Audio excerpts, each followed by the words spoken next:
இப்படி ஒரு சூழ்நிலையில உன்னை சந்திப்பேன்னு நான் கொஞ்சம் கூட நினைக்கிறேன். இங்க இருந்து நீ போகலனா சத்தம் போட்டு ஊரை போட்டுவேன். நீ என்ன கைவிட்டாத. என்ன போலீஸ் தேடிட்டு இருக்க. நான் வாழணும். எல்லாம் மறந்து நான் நல்ல மனுஷனா வாழணும். எனக்கு தெரியும். இதுவரை நான் தப்ப மட்டும் தான் செஞ்சிருக்கேன். உன்னுடைய வாழ்க்கையை கூட நான் பாழாக்கியிருக்கேன்.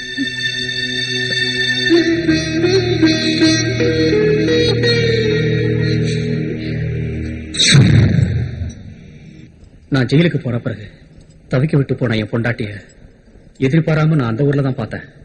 நான் பாசமா நடிச்சேன்.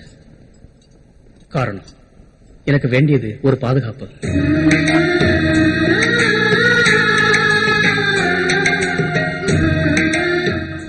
ஈஸ்வரன் தான் என்ன உன்கிட்ட கொண்டு வந்திருக்கான். எனக்கு ஒரு நல்ல வாழ்க்கை அமைய நீ உதவி பண்ணுவியா? என்ன காப்பாத்துவே இல்லை.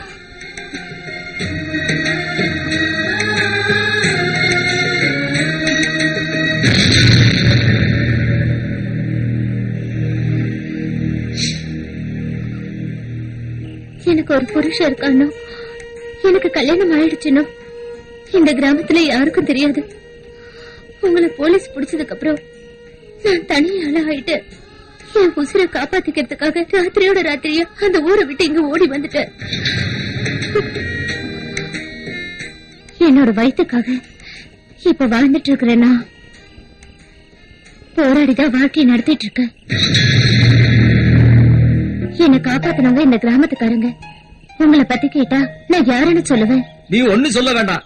ஒருத்தன் அவ வீட்டுக்குள்ள போறத என் 2 கண்ணால நான் பார்த்தேன். வல்லப்பன் கண்ணால பார்த்தனாலதான் எங்களுக்கு சந்தேகம். என் கண்ணு ஒண்ணு நல்ல கண்ணு இல்ல, நல்ல கண்ணுல தான் பார்த்தேன். அதுதான் சரி. அது இல்ல வல்லப்பண்ணா, அந்த நேரத்துல நீங்க எதுக்கு தமையந்தி வீட்டுக்கு போனீங்க? மரம் ஏற அதுக்கு அடுத்த வீடு இல்ல ராவனோட வீடு. அதுதான் சரி. இங்க பாரு, அனாவசியமா பேசுனேன் அடிச்சு கடாப்புல கட்டிடுவேன். ஏய், இவன் என் கசின் பிரதர் தெரியுமா? அதுவும் சரிதான். என்னடா அது சரி, மூஞ்சிலே குத்திடுவேன். என்னைக்குமே உண்மையை சொல்றவனுக்கு இந்த நாட்டுல மதிப்பே இல்லையா? அது இது வரைக்கும் நீங்க உண்மையை பேசாதனால யாருமே நம்ப மாட்டேங்கிறாங்க. எப்படியோ தமையந்தியால இந்த கிராமமே பசுமையாக போகுது. பணத்தை சம்பாதிக்கிற வழியெல்லாம் அவ கண்டுபிடிச்சிருக்கா. அப்படி என்ன வழி அவ கண்டுபிடிச்சிட்டா? அந்த மாதிரி வேலையா செய்யறா?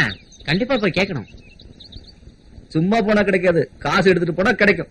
டேய், இந்த மாதிரி அநியாயம் நடந்தா நாம எப்படிடா ஊருக்குள்ள தலையெடுத்து நடக்கிறது? இந்த தலையில இதுக்கு மேல எடுக்கிறதுக்கு என்ன இருக்கு? அதுவும் சரிதான். நீ பேசுற வாயில குத்துவேன். என்ன ஆனாலும் சரி, இன்னைக்கு அவளை கேட்டே ஆகணும். Cousin brother, come on. கூப்பிட்டீங்களாண்ணா? வந்துட்டேன். சொல்லுங்க, உங்களுக்கு எல்லாம் என்ன தெரியணும்? உன் வீட்டு விசேஷத்துக்கு வரல, நீ ஒருத்தனை வீட்டுக்குள்ள ஒளிச்சு வச்சிருக்கியே, அவனை விசாரிக்க வந்திருக்கோம். நான் யாரையும் ஒளிச்சு வைக்கல. நீ ஒண்ணு கற்புக்கரசி கண்ணை மாதிரி பேசாத. உன் வண்டவாளம் எங்களுக்கு நல்லா தெரியும். தப்பா பேசினா நாக்கு இழுத்து வச்சு அறுத்துருவேன். கத்தி பேசினா போய் உண்மையாகாது தெரியுமா? சத்தியமா என் கண்ணால பார்த்தேன், கேளுங்க. தமயந்தி, வல்லப்ப சொல்றது உண்மையா? இனியும் உங்ககிட்ட இருந்து நான் எதையும் மறைக்க விரும்பல. இங்க இருக்கிறவருக்கும் எனக்கு எந்த சம்பந்தமும் இல்ல. இந்த கிராமத்தை காப்பாத்த வந்த ரட்சகன். நீங்க கொஞ்சம் தள்ளுங்க பெரியம்மா. இல்லைன்னு சொன்னீங்க, இப்ப எங்க இருந்து வந்தான்? பெரியம்மா, இவ பேச்ச நம்பாதீங்க. இவ ஜெகதால கில்லாடி, பேச்ச மாத்திரா. மரியாதை அவனை வெளியே விட்டுரு, இல்லைன்னா என் கை ரெண்டு துடிக்குது. அடி வாங்கவா? ஆள் ரொம்ப ஸ்ட்ராங். சுவாமி தியானத்துல இருக்காரு. 3 நாள் கழிச்சுதான் கண்ணு திறப்பாரு. சாமியா? அடிச்சு மூஞ்சி இஞ்சிலாம் பேத்து போடுவேன். 3 நாள் சொல்லி அவனை தப்பிக்க விடலான்னு பாக்குறியா? அனுப்பி அவனை. வேண்டாம் வல்லப்பா, சாமிய பழிக்காத. அவ சாமி இல்ல, ஆசாமி. வெளியே அனுப்படி, இல்லனா நான் உள்ள வந்துருவேன். நீ மட்டும் தனியாவா? நீ ஏன் தாண்டா? நம்பிக்கை இல்லல்ல, நீங்க பாக்கணும் அவ்வளவுதானே? பார்க்கணும். இதோ பாருங்க.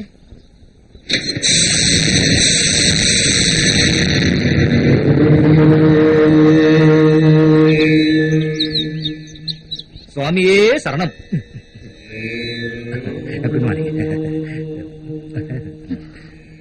இப்ப நம்புறீங்களா? உங்க எல்லார் கண்ணும் திறந்துடுச்சா? 3 நாள் கழிச்சு சாமி உங்களுக்கு தரிசனம் தருவாரு. இப்ப நீங்க போகலாம்.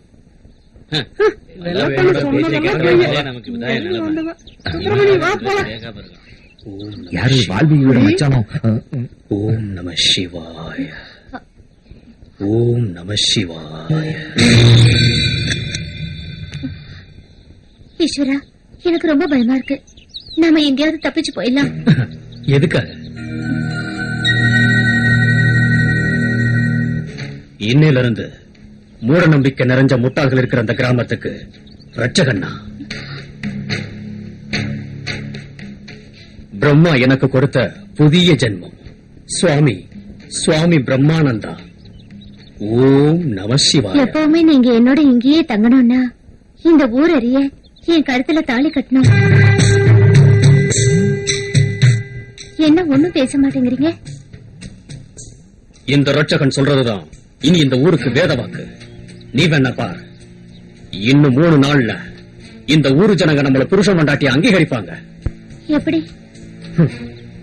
இந்த கிராமம் சாபத்துல இருந்து விமோச்சனம் பெறணும்னா எனக்கு இங்க ஒரு சொந்த வேணும்னு சொல்லுவேன். அதாவது மனைவி, வாழ்க்கை துணையா. நீதான் எப்பவும் என்னோட வாழப்போற. இந்த ஊருக்காரங்க முன்னாடி உனக்கு தாலி கட்டுறேன்.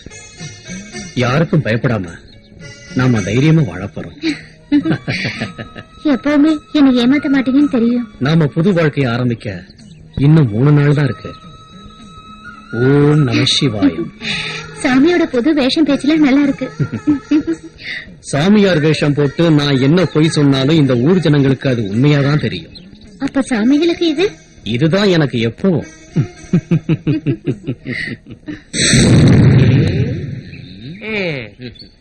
இந்த வேஷம் நமக்கு ரொம்ப நல்லா இருக்கு. யாரும் கண்டுபிடிக்கவே மாட்டாங்க. அப்படின்னா இந்த தொழில் அப்படியே கண்டினியூ பண்ணலாமா? அது சரிதான், நமக்கு போலீஸா இருக்கும் போது கை நீட்டி தானே பழக்கம். அதை விட இது பெட்டர் தான். Acting acting. சூப்பர். நாட்டுக்கோழியோட வருது.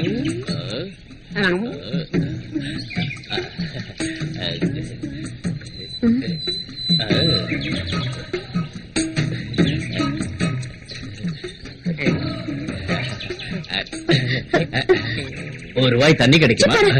ஒரு ரூபாய் கேட்டதுக்கே கோச்சுக்கிறேன். போய் மொண்டை பிடிச்சுக்க. இங்க வா.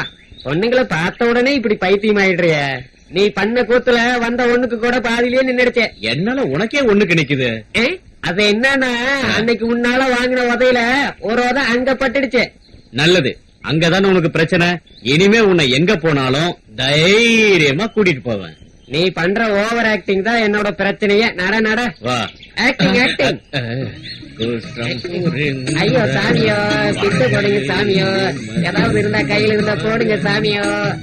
அம்மா தாயே, ரொம்ப தப்பிக்கணும் தாயே, போடுங்க தாயே. ஏதாவது ஐயா ஆமா ராகவா உன் சொந்தக்காரங்க வர மாதிரி தெரியுது. யார் அந்த பிச்சைக்காரங்களா? ஆ. உங்க வாயில இப்படி எல்லாம் சொல்லாதீங்க. என் வாயில சொல்லாம பிபிசி நியூஸ்ல சொல்லுவாங்க. அப்ப யாரா அவனுங்க? நடக்க கூட நாதி இல்லவா? ஏண்டா வரவரு நம்மள அடிக்க வர மாதிரியே வராரு. நாம எதுக்கு ஓட தயாரா இருக்கணும்.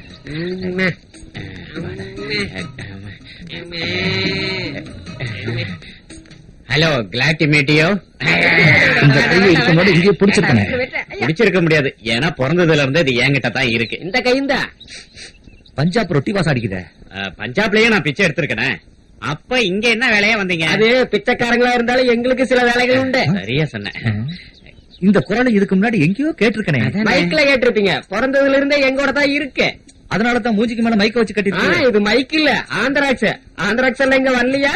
அந்த ஆளு வரல, ஆந்திரஸ் தான் வந்திருந்தா. ஒருவேளை அவனா இருப்பான்னு நம்ம தேடுறாங்க. ஏய், அவனுக்கு தாடி இருக்கும். ஒருவேளை இவனாலும் பாருங்க. இவனா? இந்த மூஞ்சா நல்லா தானே இருக்குது பாடி, எதுக்கு இந்த தடி? தடி பிடிச்சதா? ஆ. சளி பிடிக்காம இருக்கிறது. அதெல்லாம் அப்புறம் பேசிக்கலாம். முதல்ல வந்த விஷயத்த சொல்லுங்க. பிச்சைக்கார மாநாடு நடத்த நாங்க முடிவு பண்ணிருக்கோம். அது நல்ல விஷயம். அதுக்காக வேண்டி பிச்சை எடுக்க சட்டியா ஆர்டர் வந்தோம். ராகவா, பிச்சைக்கார மாநாட்டுக்கு 2000 சட்டியை செஞ்சு கொடு. அப்புறம் ஒரு விஷயம், இந்த ஊருக்குள்ள புதுசா யாராவது வந்தாங்களா? இவனையா சொல்றீங்க? இந்த பிக்காரி இல்ல, பாக்க உங்கள மாதிரி இருப்பான். 7 அடிக்கு 2 அடி கம்மி, குண்டான சரீரம், நல்ல திடமான தியாகம். ஆனா அவனுக்கு இல்லாதது உங்களுக்கு ஒண்ணு இருக்கு. அது என்னது? புத்தி. பாத்தியா, அவங்களுக்கு கூட தெரியும். ஆமா ஆமா, அதெல்லாம் பொறப்புலயே இருக்குல்ல. அது என்னமோ உங்களுக்கு இருக்கிற மாதிரி தெரியல. அதுதான்டா புத்தி. அடிக்கிறேன் அவனை. இங்க பாரு, ஒட்டுக்காரி. அடிங்க, விடாதீங்க. எதையாவது எடுத்து அடிங்க, விடாதீங்க. அவனை மூஞ்சிலே குத்துங்க. எங்க அண்ணனே ஊரை ஏமாத்துறோம், அவரை ஏமாத்துறீங்களா? ஓரங்க.